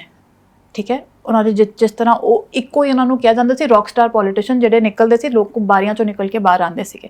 ਤੁਸੀਂ ਉਹਨਾਂ ਦੀ ਅੰਮ੍ਰਿਤਸਰ ਜੋ ਲੜੀ ਸੀ ਇੱਕ ਵੇਵ ਦੇ ਅਗੇਂਸਟ ਖੜੇ ਹੋਏ ਸੀ, ਅਸੀਂ ਮੰਨਦੇ ਹਾਂ। ਪਰ ਅੱਜ ਉਹੀਓ ਲੋਕ ਸਾਡੇ ਅੰਦਰੋਂ ਵੀ ਸਵਾਲ ਪੁੱਛ ਰਹੇ ਨੇ ਕਿ ਇਸ ਤਰ੍ਹਾਂ ਇੰਨਾ ਕਮਜ਼ੋਰ ਕਿਉਂ ਹੋਇਆ ਕਿ ਉਹ ਜਿਹੜੀ ਪੁਰਾਣੀ ਸਾਡੀ ਇੰਨੀ ਵੱਡੀ ਪੰਜਾਬ ਨੂੰ ਕੈਪਟਨ ਅਮਰਿੰਦਰ ਤੇ ਮਾਨ ਸੀ, ਅੱਜ ਉਹ ਉਸ 'ਤੇ ਸਵਾਲ ਖੜਾ ਹੋ ਰਿਹਾ। ਦੇਖੋ ਦੋ ਗੱਲਾਂ ਹੈ, ਜਿੱਥੋਂ ਤੱਕ ਤਾਂ ਰਹੀ ਕੈਪਟਨ ਅਮਰਿੰਦਰ ਸਿੰਘ ਦੀ ਸੋਚ ਤੇ ਜਾਂ ਉਹਨਾਂ ਦਾ ਜੋ ਉਹ ਚਾਹੁੰਦੇ ਆ ਉਹ ਬੜਾ ਕਲੀਅਰ ਹੈ, ਉਹ ਉਸੇ ਦਿਨ ਤੋਂ ਹੀ ਕਲੀਅਰ ਹੈ ਜਿਵੇਂ ਤੁਸੀਂ ਗੱਲਾਂ ਕੀਤੀਆਂ, ਭਾਵੇਂ ਉਹਨਾਂ ਦਾ ਉੱਥੇ ਜਾਣਾ, ਜਸਟਿਸ ਰਣਜੀਤ ਸਿੰਘ ਕਮਿਸ਼ਨ ਦਾ ਆਉਣਾ, ਫੈਸਲਾ ਕਰਨਾ, ਉਹਨਾਂ ਦੀ ਇੰਟੈਂਸ਼ਨਸ ਤੇ ਇੰਟੈਂਟ ਬੜੀ ਸਾਫ਼ ਹੈ ਕਿ ਜਿਹੜੀ ਵੀ ਦੋਸ਼ੀ ਹੈ ਭਾਵੇਂ ਕੋਈ ਹੁਣ ਸਜ਼ਾ ਮਿਲਣੀ ਚਾਹੀਦੀ ਹੈ। ਬਟ ਇੱਕ ਕਾਨੂੰਨੀ ਲੜਾਈ ਹੈ, ਕਾਨੂੰਨੀ ਲੜਾਈ ਦੇ ਵਿੱਚ ਇਸ ਕਿਸਮ ਦੀ ਜਿਵੇਂ ਹੁਣ ਆਪਾਂ ਜਿਹੜੀ ਇੱਕ ਜਜਮੈਂਟ ਜਿਹੜੀ ਸਾਹਮਣੇ ਆਉਣੀ ਹੈ, ਪਰ ਜਿਹਦੇ ਬਾਰੇ ਆਪਾਂ ਸੁਣ ਚੁੱਕੇ ਹੈਗੇ ਆ ਵੀ ਉਹਨਾਂ ਨੇ ਐਲਾਨ ਕਰ ਦਿੱਤਾ ਹੈਗਾ, ਇਸ ਨੂੰ ਲੈ ਕੇ ਇੱਕ ਜਿਹਨੂੰ ਕਹਿ ਲਓ ਇੱਕ ਚੁਣੌਤੀ ਸਾਹਮਣੇ ਆਈ ਹੈ। ਮੇਰੇ ਹਿਸਾਬ ਨਾਲ ਇਹ ਚੁਣੌਤੀ ਵੀ ਉਹ ਸੱਚੇ ਪਾਤਸ਼ਾਹ ਦੀ ਮਿਹਰ ਨਾਲ ਸਕਸੈਸਫੁਲੀ ਪਾਰ ਕਰਨਗੇ। ਕੁੰਵਰ ਵਿਜੇ ਪ੍ਰਤਾਪ ਦਾ ਰੈਜ਼ਿਗਨੇਸ਼ਨ ਵੀ ਇਹ ਦੱਸਦਾ ਹੈ ਕਿ ਉਹ ਹੁਣ ਵਿਸ਼ਵਾਸ ਨਹੀਂ ਰੱਖਦੇ ਕਿ ਵੀ ਮੇਰੇ ਨਾਲ ਸਰਕਾਰ ਖੜੀ ਹੈ। ਜਾਤੀ ਫੈਸਲਾ ਉਹਨਾਂ ਦਾ, ਮੈਂ ਟਿੱਪਣੀ ਨਹੀਂ ਕਰ ਸਕਦਾ। ਨਵਜੋਤ ਸਿੰਘ ਸਿੱਧੂ ਬੇਬਲ ਪਹੁੰਚ ਕੇ ਉਹਨਾਂ ਨੇ ਵੀ ਕਿਹਾ ਕਿ ਸਰਕਾਰ ਵੱਲੋਂ ਜੋ ਕੀਤਾ ਗਿਆ ਠੀਕ ਨਹੀਂ ਹੋਇਆ, ਉਹ ਵੀ ਜ਼ਾਤੀ ਫੈਸਲਾ ਹੈ। ਦੇਖੋ ਹਰ ਇੱਕ ਇਨਸਾਨ ਕੋਲੇ ਡੈਮੋਕ੍ਰੇਸੀ ਦੇ ਵਿੱਚ ਲੀਡਰ ਹੋਵੇ, ਮੰਤਰੀ ਹੋਵੇ, ਕੋਈ ਵੀ ਹੋਵੇ, ਕਿਤੇ ਵੀ ਜਾ ਕੇ ਮੌਕੇ ਮੁਤਾਬਿਕ, ਸਿਚੁਏਸ਼ਨ ਮੁਤਾਬਿਕ ਆਪਦੀ ਮਨ ਦੀ ਗੱਲ ਕਹਿਣ ਦਾ ਹੱਕ ਹੈਗਾ ਉਹਨਾਂ ਦਾ ਉੱਥੇ ਜਾਣਾ, ਕਿਉਂਕਿ ਇਸ ਇਨਸੀਡੈਂਟ ਨੂੰ ਕਾਫੀ ਸਾਲ ਹੋ ਚੁੱਕੇ ਹੈਗੇ ਆ, ਪਰ ਉਹਨਾਂ ਨੇ 2021 ਵਿੱਚ ਉਹਨਾਂ ਨੇ ਜਾਣ ਦਾ ਮਨ ਬਣਾਇਆ, ਜਾ ਕੇ ਉੱਥੇ ਇਹ ਗੱਲ ਆਖੀ। ਉਹ ਉੱਥੇ ਜਿਹੜੀ ਉਹਨਾਂ ਨੇ ਇਹ ਗੱਲ ਕਹੀ, ਇਹ ਉਹਨਾਂ ਦੀ ਸੋਚ ਹੈ ਕਿ ਜਿੰਨਾ ਕੁ ਮੈਂ ਪੇਪਰਾਂ 'ਚ ਪੜ੍ਹਿਆ ਹੈਗਾ, ਉਹ ਕਈ ਪੇਪਰਾਂ ਨੇ ਆਈ ਰਿਪੋਰਟ ਕੀਤਾ ਜਿਵੇਂ ਤੁਸੀਂ ਕਹਿ ਰਹੇ ਹੋ, ਪਰ ਉਹਨਾਂ ਦਾ ਕਹਿਣਾ ਇਹ ਸੀਗਾ ਕਿ ਵੀ ਆਪਾਂ ਨੂੰ ਇਹ ਜਿਹੜਾ ਐਡਾ ਵੱਡਾ ਇਸ਼ੂ ਹੈਗਾ, ਇਸ ਨੂੰ ਆਪਾਂ ਜਲਦੀ ਤੋਂ ਜਲਦੀ ਸਮਾਪਤੀ ਵਾਲੇ ਪਾਸੇ ਲੈ ਕੇ ਜਾਣਾ ਚਾਹੀਦਾ ਤਾਂ ਕਿ ਇਸ ਦਾ ਜਿਹੜਾ ਜਸਟਿਸ ਹੈਗਾ ਮਿਲ ਸਕੇ। ਕੈਪਟਨ ਸੰਦੀਪ, ਆਲਮੋਸਟ ਹੁਣ ਇਲੈਕਸ਼ਨਾਂ ਆਉਣ ਵਾਲੀਆਂ, ਮੁੱਦੇ ਉਹੀਓ ਰਹਿਣਗੇ, ਬੇਬਲ ਦਾ ਨਿਆਂ ਨਹੀਂ ਮਿਲਿਆ, ਨਸ਼ਾ ਵਿਕ ਰਿਹਾ ਹੈ, ਸ਼ਰਾਬ, ਮਾਈਨਿੰਗ, ਨੌਕਰੀਆਂ, ਉਹੀਓ ਮੁੱਦੇ ਰਹਿਣਗੇ। ਫਿਰ 5 ਸਾਲ ਵਿੱਚ ਕੀ ਕੀਤਾ ਸਰਕਾਰ ਨੇ? ਨਹੀਂ, ਦੇਖੋ ਜਦੋਂ ਤੁਸੀਂ ਸਰਕਾਰ ਚੁਣਦੇ ਹੋ ਤਾਂ ਸਰਕਾਰ ਆਪ ਦਾ ਰਿਪੋਰਟ ਕਾਰਡ ਲੈ ਕੇ ਜਾਊਗੀ। ਤੁਸੀਂ ਨੌਕਰੀਆਂ ਦੀ ਗੱਲ ਉਠਾਈ, ਆਪੋਜੀਸ਼ਨ ਦਾ ਕੰਮ ਹੈ ਜੋ ਮਰਜ਼ੀ ਕਰਨ, ਅਸੀਂ ਆਪਦੇ ਡੇਟਾਸ ਤੇ ਆਪਦੀ ਇਨਫੋਰਮੇਸ਼ਨ ਲੈ ਕੇ ਜਾਵਾਂਗੇ। ਜਿੱਥੋਂ ਤੱਕ ਮਾਈਨਿੰਗ ਦੀ ਗੱਲ ਰਹੀ ਆ, ਇਨਫੋਰਸਮੈਂਟ ਦਾ ਡਾਇਰੈਕਟੋਰੇਟ ਬਣਾਉਣਾ, ਖਜ਼ਾਨੇ ਵਿੱਚ 250-300 ਕਰੋੜ ਜਮ੍ਹਾਂ ਹੋਣਾ, ਇਹ ਸਾਡੇ ਜਵਾਬ ਹੈਗੇ ਆ ਇਸ ਇਸ਼ੂਜ਼ ਨੂੰ ਲੈ ਕੇ। ਇਹਨਾਂ ਨੂੰ 4 ਸਾਲ ਲੱਗੇ ਆ ਡਾਇਰੈਕਟਰ ਬਣਾਉਣ ਲਈ, ਇਹ ਮੁੱਦਾ ਤਾਂ ਪਹਿਲੇ ਦਿਨ ਤੋਂ ਹੀ ਸੀਗਾ। ਨਹੀਂ, ਮਾਈਨਿੰਗ ਦਾ ਇਸ਼ੂ ਜਿਹੜਾ ਸੀਗਾ, ਜੇ ਆਪਾਂ ਪਿਛਲੇ 4 ਸਾਲਾਂ 'ਚ ਦੇਖੀਏ, ਲਗਾਤਾਰ ਖਜ਼ਾਨੇ ਵਿੱਚ ਜਿਹੜੀ ਮਾਈਨਿੰਗ ਤੋਂ ਜਿਹੜੀ ਪੈਸਾ ਆ ਰਿਹਾ ਹੈਗਾ, ਉਹਦੇ ਵਿੱਚ ਲਗਾਤਾਰ ਵਾਧਾ ਹੀ ਹੋਇਆ ਹੈ। ਔਰ ਵਾਧਾ ਹੋਣ ਕਰਕੇ ਉਹਨੂੰ ਹੋਰ ਰੈਗੂਲੇਟ ਕਰਨ ਲਈ ਇਨਫੋਰਸਮੈਂਟ ਡਾਇਰੈਕਟੋਰੇਟ ਜਿਹੜਾ ਹੈਗਾ ਐਸਟੈਬਲਿਸ਼ ਕਰਨ ਦਾ ਫੈਸਲਾ ਲਿੱਤਾ ਗਿਆ ਹੈਗਾ। ਇੱਕ ਸਟੈਪ ਹੈਗਾ ਟੂ ਇਨਸ਼ੋਰ ਕਿ ਜਿਹੜੀਆਂ ਤੁਸੀਂ ਇਹ ਗੱਲਾਂ ਕਹਿ ਰਹੇ ਹੈਗੇ ਹੋ, ਇਸ ਗੱਲਾਂ ਦੇ ਉੱਤੇ ਜੇ ਇਸ ਕਿਸਮ ਦੀ ਕੋਈ ਸ਼ਿਕਾਇਤ ਆਉਂਦੀ ਹੈ ਤਾਂ ਇੱਕ ਸਿਸਟਮ, ਇੱਕ ਡਾਇਰੈਕਟੋਰੇਟ ਅਵੇਲੇਬਲ ਹੈਗਾ ਜਿਹੜਾ ਉਹਨਾਂ ਚੀਜ਼ਾਂ ਨੂੰ ਹੈਂਡਲ ਕਰੂਗਾ। ਸੋ ਜਦੋਂ 2022 ਦੀਆਂ ਇਲੈਕਸ਼ਨਾਂ 'ਚ ਜਾਣਾ ਹੈਗਾ ਸਰਕਾਰ ਨੇ, ਔਰ ਕੈਪਟਨ ਅਮਰਿੰਦਰ ਸਿੰਘ ਨੇ ਸ਼ਰਾਬ ਦੇ ਵਿੱਚ, ਜੇ ਤੁਸੀਂ ਇਸ ਵਾਰ ਇਹ ਹੁਣ ਅਸੀਂ ਥੋੜੀ ਸਖਤੀ ਦੇਖ ਰਹੇ ਹਾਂ, ਬਟ ਦ ਸਿਸਟਮ ਸੀਗਾ। ਜੇ ਤੁਸੀਂ ਦੇਖ ਲਓ, ਤੁਸੀਂ ਇਨ ਲੋਕਡਾਊਨ ਵਿੱਚ ਸਭ ਕੁਝ ਤੁਹਾਡੇ ਕੰਟਰੋਲ ਵਿੱਚ ਸੀ, ਉਦੋਂ ਵੀ ਅਸੀਂ ਵੇਖਿਆ ਕਿੱਦਾਂ ਸ਼ਰਾਬ ਦੀ ਵਿਕਰੀ ਹੋ ਰਹੀ ਸੀ। ਸਿਸਟਮ ਹੈਗਾ ਜਿਹੜਾ ਨਕਲੀ ਸ਼ਰਾਬ, ਜਿਹੜਾ ਇਲੀਗਲ ਸ਼ਰਾਬ ਵੇਚਦਾ ਹੈ, ਇਹ ਬਹੁਤ ਸਟਰੋਂਗ ਸਿਸਟਮ ਹੈ, ਔਰ ਨਸ਼ੇ ਦਾ ਵੀ ਉਨਾ ਹੀ ਸਟਰੋਂਗ ਸਿਸਟਮ ਹੈ। ਦੇਖੋ, ਦੋਨਾਂ ਚੀਜ਼ਾਂ ਦੇ ਵਿੱਚ ਅੰਕੜਿਆਂ ਦੇ ਨਾਲ ਮੈਂ ਬਹੁਤ ਅੱਛੇ ਤਰੀਕੇ ਨਾਲ ਦੋਨੋਂ ਚੀਜ਼ਾਂ ਦਾ ਜਵਾਬ ਦੇ ਸਕਦਾ।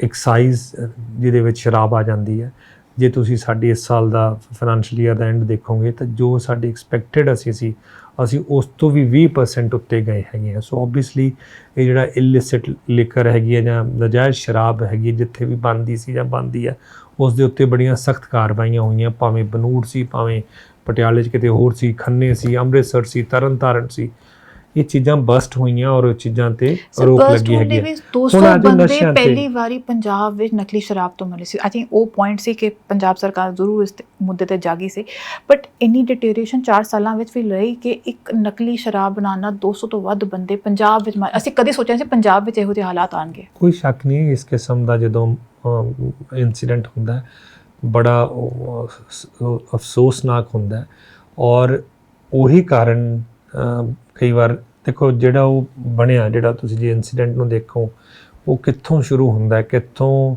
ਉਹ ਇੱਕ ਇਨਸਾਨ ਹੈ, ਉਹ ਪੇਂਟ ਚੱਕਦਾ, ਥਿਨਰ ਜਾਂ ਵਾਟਐਵਰ ਦੈਟ ਹੈ, ਉਹ ਚੱਕਦਾ, ਕਿੱਥੋਂ ਮੋਗਾ, ਕਿੱਥੋਂ ਤਰਨਤਾਰਨ ਜਾਂਦਾ, ਕਿੱਥੇ ਉਹ ਮਿਕਸ ਹੁੰਦਾ।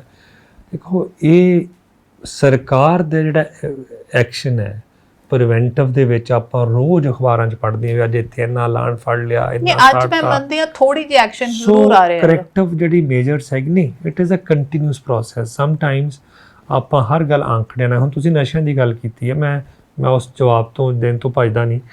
ਨਸ਼ਿਆਂ ਦੇ ਵਿੱਚ ਵੀ ਜੇ ਤੁਸੀਂ ਆਂਕੜੇ ਦੇਖੋਗੇ, ਜੇ ਤੁਸੀਂ ਰਿਕਵਰੀਜ਼ ਦੇਖੋਗੇ, ਜੇ ਤੁਸੀਂ ਲੋਕਾਂ ਦੇ ਜਿਨ੍ਹਾਂ ਨੇ ਇਸ ਤੋਂ ਨਿਆਤ ਪਾ ਕੇ, ਜਿਨ੍ਹਾਂ ਨੇ ਸਾਡੀਆਂ ਜਿਹੜੀਆਂ ਕਲੀਨਿਕਸ ਖੋਲ੍ਹੀਆਂ, ਉਹ ਕਲੀਨਿਕਸ ਜਿੱਥੇ ਆ ਕੇ ਆਪਦਾ, ਉਹਦੇ ਵਿੱਚ ਜੇ ਤੁਸੀਂ ਉਹ ਆਂਕੜੇ ਦੇਖੋਗੇ ਤਾਂ ਕਿੰਨੇ % ਵਾਧਾ ਹੋਇਆ ਲੋਕਾਂ ਦਾ। ਬਿਲਕੁਲ ਹੋਇਆ, ਬਟ ਦ ਪ੍ਰੋਬਲਮ ਇਜ਼ ਜਦ ਅਸੀਂ ਜਾ ਕੇ ਪਿੰਡਾਂ 'ਚ ਗੱਲ ਕਰਦੇ ਹਾਂ ਤਾਂ ਉਹ ਇਹ ਵੀ ਕਹਿੰਦੇ ਕਿ ਨਵੇਂ ਬੱਚੇ ਵੀ ਲੱਗੇ ਨੇ। ਜੇ ਅਸੀਂ ਰਾਣੂ ਸਰਪੰਚ ਦੀ ਗੱਲ ਕਰੀਏ, ਇੱਕ IG ਪਰਮਰਾਜ ਨੂੰ ਉਹਦੇ ਵਿੱਚ ਨਾਮ ਦਿੱਤਾ ਗਿਆ, ਪਰ ਉਹਨਾਂ ਨੂੰ ਤਾਂ ਇਸ ਜਾਂਚ, ਬਿਕੋਜ਼ ਉਹਨਾਂ ਦਾ ਨਾਮ ਬਾਈਬਲ ਵਿੱਚ ਹੀ ਸੀਗਾ, ਜਾਂਚ ਤੋਂ ਪਹਿਲੇ ਉਹ ਉੱਥੋਂ ਚਲੇ ਜਾ ਸਕੇ ਸਨ। ਸੋ ਮਤਲਬ, ਔਰ ਗੁਰਪ੍ਰੀਤ ਸਰਪੰਚ ਸੀਗਾ, ਉਹਨੂੰ ਹੁਣ 2000 ਵਿੱਚ ਪਕੜਿਆ ਗਿਆ। ਸੋ ਕਿ ਸਿਸਟਮ ਤੇ ਹੈ ਨਾ, ਉਹ ਸਿਸਟਮ ਕਿਦਾਂ ਟੁੱਟੇਗਾ? ਮੈਂ ਇਹੀ ਗੱਲ ਕਹਿਣਾ, ਅਸੀਂ ਇੱਕੋ ਬੰਦੇ ਨੂੰ ਟੰਗਿਆ ਬਿਕੋਜ਼ ਉਹ ਪਹਿਲੇ ਕਿਸੇ ਕੇਸ ਵਿੱਚ ਟੰਗਾ ਜਾ ਚੁੱਕਾ ਸੀਗਾ। ਆਲਰੇਡੀ ਸਿਸਟਮ ਵਿੱਚ ਤਾਂ ਚੱਲ ਰਿਹਾ ਨਾ। ਆਪਾਂ ਰਾਣੂ ਦੀ ਤੇ ਗੁਰਪ੍ਰੀਤ ਦੀ ਗੱਲ ਹੀ ਕਰ ਲਈਏ, ਕਿਹਨੇ ਫੜੇ? ਪੰਜਾਬ ਪੁਲਿਸ ਨੇ, ਪੰਜਾਬ ਸਰਕਾਰ ਨੇ। ਜੇ ਇਹਨਾਂ ਨੂੰ ਕਿਤੇ ਪੋਲੀਟੀਕਲ ਉਹ ਮਿਲੀ ਹੁੰਦੀ, ਸ਼ਾਇਦ ਮਿਲੀ ਹੁੰਦੀ, ਮਤਲਬ ਹੀ ਨਹੀਂ ਸੀ ਫੜੇ ਜਾਂਦੇ, ਮਤਲਬ ਹੀ ਨਹੀਂ ਸੀ ਇਸ ਕਿਸਮ ਦੀ ਰਿਕਵਰੀ ਹੋ ਜਾਂਦੀ, ਮਤਲਬ ਹੀ ਨਹੀਂ ਸੀਗਾ ਵੀ ਇਹਨਾਂ ਨੂੰ ਇਸ ਕਿਸਮ ਦੇ ਨਾਲ ਇਨਵੈਸਟੀਗੇਸ਼ਨ ਕੀਤਾ ਜਾਂਦਾ, ਔਰ ਇਨਵੈਸਟੀਗੇਟ ਕੀਤਾ ਜਾ ਰਿਹਾ ਹੈ, ਔਰ ਜੋ ਇਨਫੋਰਮੇਸ਼ਨ ਅਵੇਲੇਬਲ ਹੋ ਰਹੀ ਹੈ ਉਸੇ ਹਰ ਪਿੰਡ ਜਾਓ, ਤੁਸੀਂ ਮੇਰੇ ਤੋਂ ਜ਼ਿਆਦਾ ਜਾਣਦੇ ਹੋਵੋਗੇ ਕਿ ਲੋਕ ਇਹੋ ਜਿਹੇ ਬਹੁਤ ਹੋਰ ਵੀ ਨੇ। ਮਤਲਬ ਹਰ ਪਿੰਡ, 5 ਪਿੰਡਾਂ ਵਿੱਚ ਇੱਕ ਇਹੋ ਜਿਹਾ ਸਰਪੰਚ ਹੈ, ਇੱਕ ਇਹੋ ਜਿਹਾ ਇੱਕ ਤਾਕਤਵਰ ਬੰਦਾ ਹੋਏਗਾ ਜੋ ਇਸ ਵਪਾਰ ਨੂੰ ਚਲਾ ਰਿਹਾ ਹੈਗਾ। ਦੇਖੋ, ਇੱਕ ਗੱਲ ਬੜੀ ਕਲੀਅਰ ਹੈ, ਜਦੋਂ ਦੀ ਕੈਪਟਨ ਅਮਰਿੰਦਰ ਸਿੰਘ ਦੀ ਸਰਕਾਰ ਆਈ ਹੈਗੀ ਔਰ ਜਿਸ ਕਿਸਮ ਦਾ ਮਾਹੌਲ ਹੈ, ਜਿਹੜੀ ਇੱਕ ਪੋਲੀਟੀਕਲ ਪੈਟਰਨੇਜ ਇਸ ਵਪਾਰ ਨੂੰ ਮਿਲਦੀ ਸੀ, ਉਹ ਬਿਲਕੁਲ ਖਤਮ ਹੈ। ਕਿਸੇ ਕਿਸਮ ਦੀ ਨਾ ਪੈਟਰਨੇਜ ਹੈ ਔਰ ਨਾ ਕਿਸੇ ਕਿਸਮ ਦਾ ਇਸ ਨੂੰ ਬਚਾਅ ਕਰਨ ਲਈ ਹੈਗਾ। ਜਿੱਥੇ ਮੈਂ ਕਿਸੇ ਵੀ ਚੀਜ਼ ਸਾਡੇ ਆਪਣੇ MLAs ਪ੍ਰਸ਼ਾਂਤ ਕਿਸ਼ੋਰ ਜੋ ਤੁਹਾਡੇ ਨਵੇਂ ਪੋਲ ਸਟ੍ਰੈਟੇਜਿਸਟ ਆਏ ਨੇ, ਦੁਬਾਰਾ ਆਏ ਨੇ ਵਾਪਸ, ਉਹਨਾਂ ਨੂੰ ਮਿਲਣਗੇ, ਉਹਦੀ ਫੀਡਬੈਕ ਦੀ ਜੋ ਰਿਪੋਰਟ ਆਈ ਹੈ ਉਹਦੇ ਵਿੱਚ ਵੀ ਤੁਹਾਡੇ MLAs ਵਾਲੇ ਇਹ ਚੀਜ਼ਾਂ ਕਹੀਆਂ ਗਈਆਂ ਕਿ ਵੀ ਇਹ ਚੀਜ਼ਾਂ ਅਜੇ ਵੀ ਹੈਗੀਆਂ ਗਰਾਊਂਡ ਤੇ? ਨਹੀਂ, ਮੇਰੇ ਖਿਆਲ 'ਚ ਹਜੇ ਉਹ ਸਿਰਫ ਫਸਟ ਟਾਈਮ MLAs ਨੂੰ ਮਿਲੇ ਔਰ ਇਸ ਕਿਸਮ ਦੀ ਰਿਪੋਰਟ ਉਹਨਾਂ ਨੇ ਅਜੇ ਬਣਾਈ ਨਹੀਂ, ਨਾ ਇੰਤਜ਼ਾਰ ਕੀਤੀ ਹੈ। ਸੂਤਰਾਂ ਅਨੁਸਾਰ ਅਸੀਂ ਤਾਂ ਪਤਾ ਕਰ ਲਈ, ਸੂਤਰਾਂ ਅਨੁਸਾਰ ਤਾਂ ਫਿਰ ਜੇ ਮਤਲਬ ਉਹ ਕਹਿੰਦੇ ਵੀ ਜੇ ਚਾਚਾ ਨਾ ਹੁੰਦਾ ਤਾਂ ਭੂਆ ਹੁੰਦੀ, ਉਹ ਤਾਂ ਉਹ ਆਪਾਂ ਸੂਤਰਾਂ ਨਾਲ ਜਿਵੇਂ ਮਰਜ਼ੀ ਲੈ ਲਈਏ। ਸੀਐਮ ਸਾਹਿਬ ਦੇ ਪ੍ਰਿੰਸੀਪਲ ਐਡਵਾਈਜ਼ਰ ਬਣ ਕੇ ਆਏ ਹੈਗੇ ਆ। ਸੋ ਜਿਹੜੀ ਅਗਲੀ ਇਲੈਕਸ਼ਨ ਆ ਰਹੀ ਹੈ 2022 ਦੇ ਵਿੱਚ, ਉਹਨੂੰ ਕਿਵੇਂ ਉਸ ਇਲੈਕਸ਼ਨ ਨੂੰ ਨਜਿੱਠਣਾ ਹੈਗਾ, ਉਸ ਦੀ ਜਿਹੜੀ ਦੇਖ ਰੇਖ ਹੈਗੀ ਆ ਉਹ ਕਰਨ ਆਏ ਹੈਗੇ ਆ। ਔਰ ਹਜੇ 21 ਮੀਟਿੰਗ ਇਸ ਕਿਸਮ ਦੀ ਹੋਈ ਹੈ। ਮੇਰੇ ਖਿਆਲ ਜਦੋਂ ਸਭ ਨੂੰ ਮਿਲ ਲੈਣਗੇ, ਇੱਕ ਹੋਰ ਵੱਡਾ ਜਿਹੜਾ ਇਨਫੋਰਮੇਸ਼ਨ ਜਿਹੜੀ ਉਹ ਚਾਹੀਦੀ ਹੋਊਗੀ ਜਾਂ ਉਹਨਾਂ ਨੂੰ ਜਿਸ ਬੇਸਿਸ 'ਤੇ ਉਹਨੇ ਫਿਰ ਅਗਲੇ ਆਪਦੀ ਰਣਨੀਤੀ ਬਣਾਉਣੀ ਹੈ ਉਹ ਮਿਲ ਜੂਗੀ। ਹਜੇ ਕੋਈ ਇਹੋ ਜਿਹੀ ਰਿਪੋਰਟ ਸਾਹਮਣੇ ਆਈ ਨਹੀਂ। ਸਰ, ਜੇ ਕਾਂਗਰਸ ਸਰਕਾਰ ਇੰਨੀ ਕੌਨਫੀਡੈਂਟ ਹੈ ਕਿ ਅਸੀਂ ਇੰਨਾ ਕੰਮ ਕੀਤਾ, ਸਾਨੂੰ ਪੋਲੀਟੀਕਲ ਸਟ੍ਰੈਟੇਜੀਸ ਦੀ ਲੋੜ ਕੀ ਹੈ? ਦੇਖੋ, ਆਪਾਂ ਜਦੋਂ ਵੀ ਕੋਈ ਚੀਜ਼ ਕਰਦੇ ਹਾਂ ਉਸ ਨੂੰ ਬਿਹਤਰ ਕਰਨ ਲਈ, ਹੋਰ ਬਿਹਤਰ ਕਰਨ ਲਈ ਆਪਾਂ ਕਿਉਂ ਨਾ ਉਸ ਚੀਜ਼ ਨੂੰ ਇੰਪਰੂਵ ਕਰਨ ਲਈ ਕਿਸੇ ਇਸ ਕਿਸਮ ਦੇ ਸਲਾਹਕਾਰ ਦੀ ਲਈਏ ਜ਼ਰੂਰਤ, ਜਿਹੜਾ ਉਹ ਕਰ ਸਕਦਾ ਹੈਗਾ। ਸੋ ਜਿਹੜੀ ਸਰਕਾਰ ਦੀ ਜਿਹੜੀਆਂ ਸਰਕਾਰ ਦੀਆਂ ਉਪਲਬਧੀਆਂ ਉਹਨੂੰ ਪ੍ਰੈਜ਼ੈਂਟ ਕਰਨ ਲਈ ਅਲੱਗ-ਅਲੱਗ ਤਰੀਕੇ ਹੋ ਸਕਦੇ ਆ। ਸੋ ਸਟ੍ਰੈਟੇਜਿਸਟ ਦਾ ਸ਼ਾਇਦ ਇਹ ਵੀ ਇੱਥੇ ਇਨਪੁਟ ਆ ਸਕਦੀ ਵੀ ਇਹ ਜਿਹੜੀਆਂ ਉਪਲਬਧੀਆਂ ਇਹਨਾਂ ਨੂੰ ਇਸ ਤਰੀਕੇ ਨਾਲ ਲੋਕਾਂ ਅੱਗੇ ਪੇਸ਼ ਕਰੋ। ਸਰ, ਇੱਕ ਪਾਸੇ ਇਹ ਵੀ ਕਿਹਾ ਜਾਂਦਾ ਜੋ ਪਿਛਲੀ ਵਾਰੀ ਵਾਅਦੇ ਕੀਤੇ ਸੀ ਉਹ ਜੁਮਲੇ ਬਣ ਕੇ ਰਹਿ ਗਏ ਸੀ, ਉਹ ਇਹੋ ਜਿਹੇ ਵਾਅਦੇ ਕੀਤੇ ਗਏ ਸੀ ਜੋ ਪੂਰੇ ਨਹੀਂ ਕੀਤੇ ਜਾ ਸਕਦੇ। ਘਰ ਨੌਕਰੀ ਨਹੀਂ ਮਿਲ ਸਕਦੀ, ਉਹਨੂੰ ਤੁਸੀਂ ਬਾਅਦ ਵਿੱਚ ਪ੍ਰਾਈਵੇਟ ਤੇ ਸਰਕਾਰੀ ਵਿੱਚ ਕਹਿ ਦਿੱਤਾ, ਬਟ ਜਦ ਕਿਹਾ ਗਿਆ ਸੀ ਤਾਂ ਉਹ ਲੋਕਾਂ ਦੇ ਮਨ ਵਿੱਚ ਇਹੋ ਸੀਗਾ ਕਿ ਸਰਕਾਰੀ ਨੌਕਰੀ ਆਏਗੀ। ਫਿਰ ਕਿਹਾ ਗਿਆ ਸੀਗਾ ਹਰ ਇੱਕ ਦਾ ਕਰਜ਼ਾ ਮਾਫ ਹੋਏਗਾ, ਪੋਸੀਬਲ ਨਹੀਂ ਹੈ, ਸਿਚੁਏਸ਼ਨ ਨਹੀਂ ਸੀ। ਪੰਜਾਬ ਸਰਕਾਰ ਕਰਜ਼ਾ ਮੁਕਤ ਹੋਏਗੀ, ਨਹੀਂ ਹੋ ਪਾਇਆ। ਭਾਵੇਂ ਤੁਸੀਂ ਕੋਵਿਡ ਨੂੰ ਕਹਿ ਦਿਓ, ਉਸ ਤੋਂ ਪਹਿਲਾਂ ਵੀ ਕੋਈ ਇੰਨਾ ਗ੍ਰੇਟ ਹਾਲ ਨਹੀਂ ਸੀਗਾ। ਫਿਰ ਤੁਸੀਂ ਆ ਜਾਓ ਹੋਰ ਨਸ਼ਾ ਮੁਕਤ ਪੰਜਾਬ ਹੋ ਜਾਏਗਾ, 4 ਹਫ਼ਤਿਆਂ ਵਿੱਚ ਨਸ਼ਾ ਮੁਕਤ ਹੋ ਜਾਏਗਾ। ਸੋ ਇਹ ਜਿਹੜੀ ਪੋਲੀਟੀਕਲ ਸਟ੍ਰੈਟਜੀ ਪਿਛਲੀ ਵਾਰੀ ਲਿਆਏਗੀ ਉਹਦੇ ਨਾਲ ਲੋਕਾਂ ਦੀ ਐਕਸਪੈਕਟੇਸ਼ਨ ਇੰਨੀਆਂ ਜ਼ਿਆਦਾ ਸੀਗੀਆਂ, ਉਹ ਪੂਰੀਆਂ ਤੇ ਉਤਰ ਨਹੀਂ ਪਾਏ। ਫਿਰ ਤੁਸੀਂ ਉਹੀ ਚੀਜ਼ ਲੈ ਕੇ ਆਓਗੇ ਕਿ ਕਿਸ ਤਰ੍ਹਾਂ ਐਕਸਪੈਕਟੇਸ਼ਨ ਨੂੰ ਘੁਮਾਇਆ ਜਾਏ ਕਿ ਲੋਕ ਮੰਨ ਲੈਣ ਔਰ ਫਿਰ ਵਿਸ਼ਵਾਸ ਨਹੀਂ। ਆਈ ਥਿੰਕ ਲੋਕ ਬੜੇ ਸਿਆਣੇ ਹੈ, ਭਾਵੇਂ 2017 ਸੀ, ਭਾਵੇਂ 12 ਤੇ ਭਾਵੇਂ ਅਗਲਾ 22 ਆਉਣ ਵਾਲਾ ਹੈਗਾ। ਆਈ ਥਿੰਕ ਲੋਕਾਂ ਦੀ ਸੋਚ ਨੂੰ ਆਪਾਂ ਨੂੰ ਅੰਡਰਮਾਈਨ ਨਹੀਂ ਕਰਨਾ ਚਾਹੀਦਾ, ਮੇਰੇ ਹਿਸਾਬ ਨਾਲ ਰਿਸਪੈਕਟ ਕਰਨੀ ਚਾਹੀਦੀ ਹੈ। ਤੁਸੀਂ ਗੱਲ ਪਿੱਛੇ 4 ਇਸ਼ੂਜ਼ ਤੁਸੀਂ ਗੱਲ ਕੀਤੀ, ਮੈਂ ਇਹਨਾਂ 'ਤੇ ਗੱਲ ਕਰਦਾ। ਹਰ ਥਾਂ 'ਤੇ ਡਿਸਕਸ਼ਨ ਹੁੰਦੀ ਹੈ ਕਿ ਜੀ 4 ਹਫ਼ਤਿਆਂ 'ਚ ਨਸ਼ਾ ਖਤਮ ਕੀਤਾ ਜਾਊਗਾ, ਨਸ਼ੇ ਦਾ ਜਿਹੜਾ ਹੈਗਾ ਬੰਦ ਹੋ ਜਾਊਗਾ। ਮੇਰੇ ਖਿਆਲ ਨਾਲ ਐਟਲੀਸਟ ਔਨ ਦਿਸ ਇਸ਼ੂ ਇੱਕ ਬੜੀ ਕਲੈਰਿਟੀ ਹੈਗੀ ਹੈ। ਕਿਤੇ ਵੀ ਤੁਸੀਂ ਚੈੱਕ ਕਰ ਲਓ, ਵਾਰੀ ਉਹ ਜਿਹੜਾ ਸਮਾਂ ਹੈਗਾ ਉਹ ਵੀਡੀਓ ਕਲਿੱਪ ਦੇਖ ਲਓ ਜਿੱਥੇ ਮੁੱਖ ਮੰਤਰੀ ਸਾਹਿਬ ਬਠਿੰਡੇ ਵਿੱਚ ਉਹ ਗੁਟਕਾ ਸਾਹਿਬ 'ਤੇ ਸਹੁੰ ਖਾ ਕੇ ਗੱਲ ਕਹਿ ਰਹੇ ਆ। ਗੱਲ ਨਸ਼ਿਆਂ ਦਾ ਲੱਕ ਤੋੜਨ ਦੀ ਸੀ, ਔਰ ਵਾਕਿਆ ਹੀ ਜਿਹੜਾ ਲੱਕ ਤੋੜਨ ਵਾਲਾ ਕੰਮ ਸੀ ਉਹ ਪੰਜਾਬ ਸਰਕਾਰ ਨੇ ਬਹੁਤ ਜਲਦੀ ਜਦੋਂ ਆਈ ਸੀ ਉਦੋਂ ਹੀ ਕਰਤਾ ਸੀ। ਭਾਵੇਂ ਇੱਕ ਇਮਾਨਦਾਰ ਅਫਸਰ ਹਰਪ੍ਰੀਤ ਸਿੱਧੂ ਨੂੰ ਲਿਆ ਕੇ ਪ੍ਰੀਮੈਚੁਰੀ ਉਹਨੂੰ ਸੈਂਟਰ ਤੋਂ ਵਾਪਸ ਲਿਆ ਕੇ STF ਨੂੰ ਗਠਨ ਕਰਕੇ ਨਵਜੋਤ ਸਿੰਘ ਸਿੱਧੂ ਵੱਲੋਂ ਇਹ ਵੀ ਮੰਗ ਕੀਤੀ ਕਿ ਉਹਨਾਂ ਦੀ ਵੀ ਰਿਪੋਰਟ ਜਨਤਕ ਕੀਤੀ ਜਾਏ, ਤੱਕ ਜਨਤਕ ਨਹੀਂ ਕੀਤੀ ਗਈ। ਰਿਪੋਰਟ ਜਿਹੜੀ ਜਨਤਕ ਹੋਣੀ ਹੈ ਉਹ ਤੁਹਾਡੇ ਤੇ ਮੇਰੇ ਕਹੇ ਤੇ ਨਹੀਂ ਹੋਣੀ। ਉਹ ਜਿਹੜਾ ਸੀਲਡ ਐਨਵਲਪ ਹੈਗਾ ਉਹ ਹਾਈ ਕੋਰਟ ਵਿੱਚ ਹੈਗਾ। ਮਾਨਯੋਗ ਹਾਈ ਕੋਰਟ ਜਿਹੜੇ ਹੈਗੇ ਆ ਉਹਨਾਂ ਦੀ ਜਦੋਂ ਵੀ ਜਾ ਕੇ ਅਪੀਲ ਤਾਂ ਕਰ ਸਕਦਾ ਹੈ ਜੇ ਲੋੜ ਪਏ। ਸੋ ਮੈਂ ਹੀ ਬੇਨਤੀ ਕਰਦਾ ਸਾਡੇ ਸਿਆਣੇ ਜਨਤਾ ਦੇ ਲੋਕ ਕੁਝ ਵਕੀਲਾਂ ਦੇ ਨਾਮ ਭੇਜ ਦੇਣ ਜਿਹੜੇ ਜਾ ਕੇ ਹਾਈ ਕੋਰਟ। ਇਹ ਤਾਂ ਰਾਈਟ ਤੁਹਾਡੇ ਕੋਲ ਵੀ ਹੈਗਾ ਨਿਮਰਤ, ਤੁਸੀਂ ਵੀ ਜਾ ਕੇ ਆਪਦੇ ਵਕੀਲ ਨੂੰ ਲੈ ਕੇ ਇਹ ਰਿਕੁਐਸਟ ਕਰ ਸਕਦੇ ਹੈਗੇ ਹੋ। ਕਿਸੇ ਨੂੰ ਰੁਕਾਵਟ ਤਾਂ ਨਹੀਂ ਹੈਗੀ, ਕੋਈ ਉਹਨੂੰ ਰੋਕ ਤਾਂ ਨਹੀਂ ਰਿਹਾ। ਐਂਡ ਆਫ ਦਾ ਡੇ ਇੱਕ ਪਬਲਿਕ ਪੰਜਾਬ ਸਰਕਾਰ ਨੂੰ ਕੌਣ ਰੋਕ ਰਿਹਾ? ਨਹੀਂ, ਕੋਈ ਵੀ ਨਹੀਂ ਰੋਕ ਰਿਹਾ ਹੈਗਾ ਜੀ। ਪਰ ਉਹ ਜਿਹੜੀ ਇਨਫੋਰਮੇਸ਼ਨ ਹੈਗੀ ਹੈ, ਜਿਹੜੀ ਅਵੇਲੇਬਲ ਹੈਗੀ ਹੈ, ਕੋਰਟ ਦੇ ਵਿੱਚ ਕੇਸ ਹੈਗਾ, ਕੋਰਟ ਨੇ ਫੈਸਲਾ ਦੇਣਾ ਹੈਗਾ। ਇਹ ਜਿਹੜੇ ਭਾਵੇਂ ਤੁਹਾਡੇ ਸੈਂਟੀਮੈਂਟਸ ਆ, ਭਾਵੇਂ ਕਿਸੇ ਲੀਡਰ ਦੀ ਸੋਚ ਹੈਗੀ ਆ, ਉਹ ਹਾਈ ਕੋਰਟ ਮਾਨਯੋਗ ਹਾਈ ਕੋਰਟ ਅੱਗੇ ਰੱਖ ਕੇ ਇਹ ਕਰ ਸਕਦਾ ਹੈਗਾ। ਲੋਕਾਂ ਦੇ ਸੈਂਟੀਮੈਂਟਸ, ਔਰ ਮੈਂ ਵੀ ਮੰਨਦੀ ਹਾਂ ਲੋਕ ਸਿਆਣੇ ਨੇ, ਸੋ ਆਈ ਥਿੰਕ ਉਹਨਾਂ 'ਤੇ ਫੈਸਲਾ ਛੱਡਿਆ ਜਾਏਗਾ ਕਿ ਫੈਸਲੇ ਦੀ ਘੜੀ ਜ਼ਿਆਦਾ ਦੂਰ ਨਹੀਂ ਹੈ ਹੁਣ ਕਿ ਕੀ ਹੋਏਗਾ। ਬਟ ਯੈਸ, ਸੈਂਟੀਮੈਂਟਸ ਵੀ ਇਸ ਨਾਲ ਬਹੁਤ ਅਟੈਚ ਨੇ ਅਤੇ ਉਹ ਸਿਆਣਪ ਨਾਲ ਫੈਸਲਾ ਜ਼ਰੂਰ ਕਰਨਗੇ। ਸੋ ਲੈਟਸ ਸੀ ਕੀ ਹੁੰਦਾ ਹੈਗਾ। ਨਹੀਂ, ਬਿਲਕੁਲ ਤੁਹਾਡੀ ਗੱਲ ਠੀਕ ਹੈ ਜੀ। ਇੱਕ ਜਦੋਂ ਆਪਾਂ ਵਾਅਦਾ ਕਰਦੇ ਹਾਂ ਤਾਂ ਵਾਅਦਾ ਪਾਰਟੀ ਦਾ ਇੱਕ ਮੈਨੀਫੈਸਟੋ ਜ਼ਰੀਏ ਆਉਂਦਾ ਹੈਗਾ। ਜਿਹੜਾ ਉਹ ਮੈਨੀਫੈਸਟੋ ਪੰਜਾਬ ਕਾਂਗਰਸ ਨੇ ਉਦੋਂ ਪੰਜਾਬ ਦੇ ਮੌਜੂਦਾ ਮੁੱਖ ਮੰਤਰੀ ਨੇ ਲੋਕਾਂ ਅੱਗੇ ਰੱਖਿਆ ਸੀ। ਬੇਸਿਕਲੀ ਜਿਹੜੀ 2022 ਹੈਗੀ ਹੈ ਉਸ ਮੈਨੀਫੈਸਟੋ ਨੂੰ ਅੱਗੇ ਰੱਖ ਕੇ ਹੀ ਇਹ ਸਾਰੀ ਜਿਹੜੀ ਹੈਗੀ ਹੈ ਗੱਲਬਾਤ ਹੋਣੀ ਹੈ। ਸੋ ਡੂ ਯੂ ਥਿੰਕ ਇਫ ਜਿਹੜੇ ਫਾਰਮ ਸੰਘਰਸ਼ ਚੱਲ ਰਿਹਾ, ਖੇਤੀ ਸੰਘਰਸ਼ ਚੱਲ ਰਿਹਾ, ਇਹਦੇ ਨਾਲ ਚੋਣਾਂ 'ਤੇ ਫਰਕ ਪਏਗਾ, ਸਿਆਸੀ ਮਾਹੌਲ 'ਤੇ ਫਰਕ ਪਏਗਾ, ਸਿਆਸਤ ਦਾ ਤੀਜਾ ਧੜਾ ਜਿਹੜਾ ਅਸੀਂ ਹੈਗਾ? ਦੇਖੋ, ਧੜੇ ਤਾਂ ਜਿੰਨੇ ਮਰਜ਼ੀ ਬਣ ਜਾਣ, ਜਿਹੜੀਆਂ ਕਿਸਾਨ ਜਥੇਬੰਦੀਆਂ ਉਹਨਾਂ ਨੇ ਹੁਣ ਤੱਕ ਆਪਦੇ ਆਪ ਨੂੰ ਬੜਾ ਇਸ ਤੋਂ ਪਰੇ ਰੱਖਿਆ, ਔਰ ਉਹਨਾਂ ਦੀ ਸੋਚ ਜਿਹੜੀ ਹੈਗੀ ਹੈ ਉਸ ਦਿਨ ਤੋਂ ਲੈ ਕੇ ਹੁਣ ਤੱਕ ਤਕਰੀਬਨ ਇੱਕ ਹੀ ਰਹੀ ਹੈ। ਇੱਕ ਤਾਂ ਉਹ ਆਪਸ 'ਚ ਇਕਮੁੱਠਤਾ ਹੈਗੀ ਹੈ, ਔਰ ਦੂਸਰਾ ਉਹਨਾਂ ਨੇ ਆਖਿਆ ਵੀ ਅਸੀਂ ਪੰਜਾਬ ਦੀ ਹੱਕਾਂ ਦੀ ਲੜਾਈ ਦੀ ਗੱਲ ਕਰ ਰਹੇ ਹਾਂ, ਅਸੀਂ ਕੋਈ ਸਿਆਸਤ ਨਹੀਂ ਕਰ ਰਹੇ ਤੇ ਨਾ ਹੀ ਅਸੀਂ ਕਰਨੀ ਹੈ। ਸੋ ਉਹੀ ਮਾਹੌਲ ਜਿਹੜਾ ਹੈਗਾ ਮੈਂ ਦੇਖ ਰਿਹਾ ਹੈਗਾ।